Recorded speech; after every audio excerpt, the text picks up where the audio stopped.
नमस्कार बच्चों।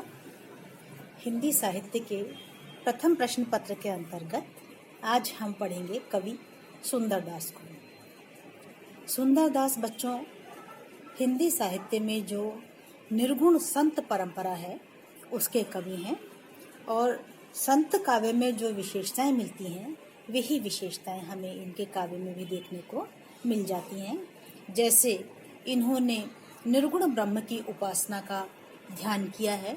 ये मनुष्य को सांसारिक माया मोह से मुक्ति देने की प्रेरणा देते हैं, मुक्ति प्राप्त करने की प्रेरणा देते हैं और इस नश्वर जीवन की क्षण भंगुरता के विषय में इन्होंने काफ़ी पद लिखे हैं।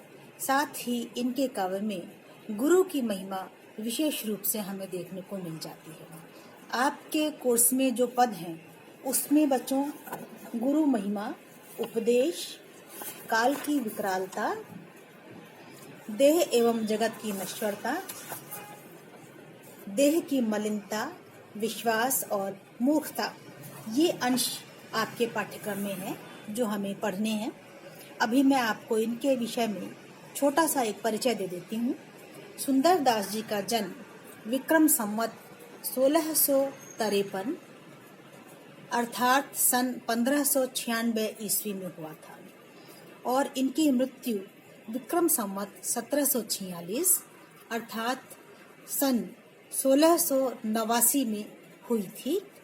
ये जयपुर के निकट दौसा नामक जिले में उत्पन्न हुए थे और जाति से ये खंडेलवाल महाजन थे। एक बार इनका संपर्क संत दादू दयाल से हुआ जो उस समय दौसा की ओर भ्रमण के लिए आए थे और उनसे ये इतने प्रभावित हुए कि उनके शिष्य बन गए और उनके दादू दयाल के साथ ही रहने लगे, घूमने लगे।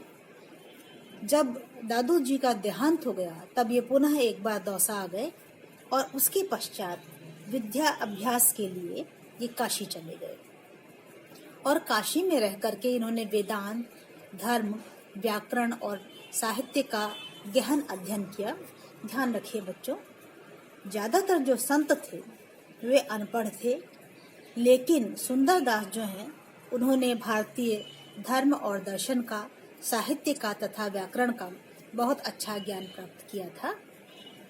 तत्पश्चात सुंदरदास जी उत्तरी भारत का देशाटन किया और जयपुर के निकट सांगानेर में संवत 1746 में इनका देहांत हो गया। सुंदरदास जी के कई शिष्य थे जिनमें से प्रमुख हैं दयाल दास, श्याम दास, दामोदर दास, निर्मल दास और नारायण दास। सुंदरदास जी की रचनाओं का संग्रह सुंदर ग्रंथावली के नाम से जयपुर के प्रसिद्ध विद्वान श्री हरि नारायण पुरोहित ने किया था। सुंदरदास जी ने कई विषयों का गहन अध्ययन किया था, इसलिए इनकी रचनाएं सारपूर्ण हैं और परिमार्जित हैं।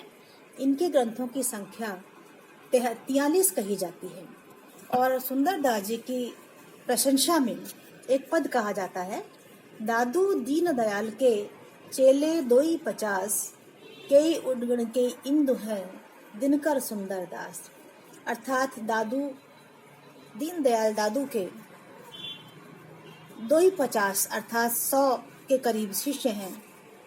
कई उडगुण कई इंदु हैं, उनमें से कई सितारों के समान हैं, नक्षत्रों के समान हैं और कुछ चंद्रमा के समान सुशोभित हैं, लेकिन दिनकर सुंदरदास उनके शिष्यों में सूर्य के समान उज्जवल सुंदरदास जी कहे गए हैं। इनकी रचनाओं में गुरु की महिमा का विशेष बखान है, गुरु की सत्ता सर्वोपरि बताई है और उनमें वैराग्य तथा आशा तृष्णा का वर्णन भी विशेष रूप से मिलता है। निर्गुणी होते हुए भी सुंदरदास जी के विचार शास्त्र सम्मत हैं और सरलता से समझ में आने वाले हैं। निर्गुण कवि गुणों में सुंदरदास जी की काव्य कला सर्वोत्कृष्ट मानी गई है। इसका यही कारण है कि इन्होंने धर्म और दर्शन शास्त्र के साथ ही काव्य कला का भी विशेष अध्ययन किया था।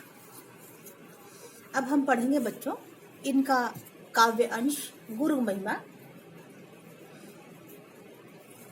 पहला पद देखिए, काहू सो न रोष टोष, काहू सो न राग द्वेष, काहू सो न बैर भाव, काहू सो न घात है। वे गुरु की महिमा का और एक तरीके से गुरु के लक्षणों का बखान करते हुए कहते हैं कि गुरु कैसा होना चाहिए। काहू सो न रोष टोष, जिसको किसी के प्रति रोष नहीं हो, टोष संतोष असंतोष नहीं हो। काहू सो न राग द्वेष, और न ही गुरु किसी से राग और द्वेष रखने वाला होता है। काहू सो न वैर भाव, काहू सो न घात है। न तो गुरु किसी से वैर भाव अर्थात शत्रुता रखता है और न ही किसी के प्रति विश्वासघात की भावना रखता है। काहू सो न बकवाद, काहू सो नहीं विषाद, न वह किसी के साथ बकवास करता है अर्थात किसी को बुरा नहीं बोलता है। काहू सो नहीं विषाद, और न ही वह किसी के प्रति दुख की भावना रखता है।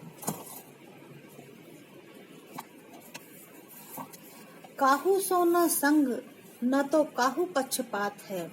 न तो वह किसी के संग अर्थात किसी के पक्ष विशेष में होता है, न तो काहू पक्षपात है, और इसीलिए वह किसी के साथ पक्षपात भी नहीं करता है। काहू सो न दुष्ट बैन, काहू सो न लेन देन, ब्रह्म को विचार कछु और न सुहात है। काहू सो न दुष्ट बैन, वह दुष्ट वचन कहकर, बैन अर्थात वचन कहकर किसी का हृदय नहीं दुखाता है। काहू सो न लेन देन, और वह समाज में तटस्थ होकर के रहता है, उसको समाज में किसी से भी लेना देना नहीं है। ब्रह्म को विचार कछु और न सुहात है, उसकी दृष्टि में केवल ब्रह्म विचार ही सब कुछ है और न सुहात है, और कुछ भी उसे अच्छा नहीं लगता है। सुंदर कहत सोई, ईसन को महाईस। सुंदर कहते हैं ईश्वर से भी बड़ा, गुरु को बताते हुए कहते हैं ईसन को महाईस, कि देवताओं के ऊपर भी वह महान देव है, महान ईश्वर है। सोई गुरुदेव, जाके दूसरी ना बात है, अर्थात गुरु वही है जिसके हृदय में कोई अन्य बात नहीं है, जो ब्रह्म का विचारक है, जो इस संसार में किसी के भी प्रति पक्षपात नहीं करता है, किसी का दिल नहीं दुखाता है, किसी के प्रति शत्रुता नहीं पालता है। इनकी भाषा बच्चों बहुत प्रांजल और स्पष्ट है। दूसरा पद देखिए बच्चों, गुरु बिन ज्ञान नहीं, गुरु बिन ध्यान नहीं, गुरु बिन आत्म विचार न लहतु है। कि गुरु के बिना न तो ज्ञान होता है, गुरु बिन ध्यान नहीं, और न ही गुरु के बिना ध्यान संभव है। गुरु बिन आत्म विचार न लहतु है, और गुरु के बिना ही आत्म विचार अर्थात परमात्मा का विचार भी संभव नहीं है। गुरु बिन प्रेम नहीं, गुरु बिन नेम नहीं, गुरु के बिना परमात्मा से प्रेम नहीं उत्पन्न होता है, गुरु बिन नेम नहीं, और गुरु के बिना ही नाम स्मरण भी संभव नहीं है। दूसरा अर्थ यदि करना चाहें तो यह भी कह सकते हैं कि गुरु के बिना नाम अर्थात यश की प्राप्ति भी संभव नहीं है।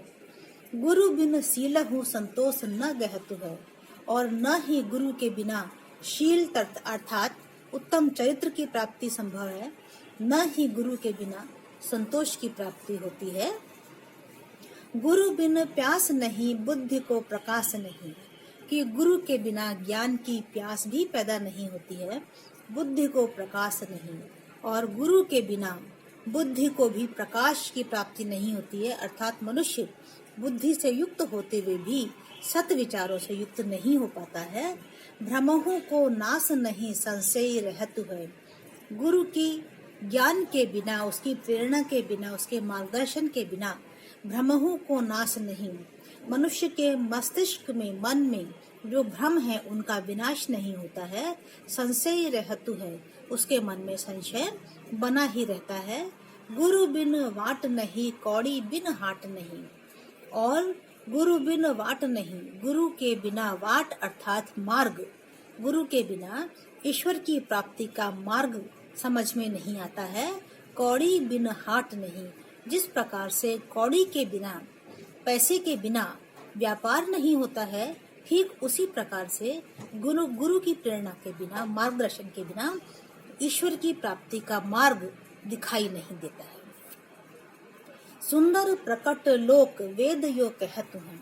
सुंदर दास कहते हैं कि प्रकट लोक अर्थात यही सभी बातें लोक में भी प्रसिद्ध हैं और वेद भी यही कहते हैं कि मनुष्य को ज्ञान की प्राप्ति, नाम की प्राप्ति, परमात्मा की प्राप्ति ये सब गुरु के माध्यम से ही संभव है। इनकी भाषा बहुत प्रांजल, बहुत सरल है और देखा जाए तो इस प्रांजलता के कारण ही इनकी भाषा में प्रसाद गुण हमें देखने को मिलता है।